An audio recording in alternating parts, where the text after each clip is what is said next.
యేసుక్రీస్తు ప్రభువారు సిలువలో పలికిన 7 మాటలు. మొదటి మాట, తండ్రి, వీరేమి చేయుచున్నారో వీరెరుగరు గనుక వీరిని క్షమించుమని చెప్పెను. లూకా సువార్త 23వ అధ్యాయం 34వ వచనం. రెండవ మాట, నేడు నీవు నాతో కూడా పరదైస్లో ఉందువు. లూకా సువార్త 23వ అధ్యాయము 43వ వచనం.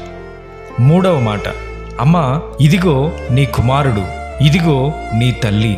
యోహాను సువార్త 19వ అధ్యాయము 26వ వచనం.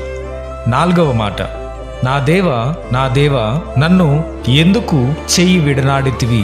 మార్కు సువార్త 15వ అధ్యాయం 34వ వచనం. ఐదవ మాట, నేను దప్పిగొనుచున్నాను.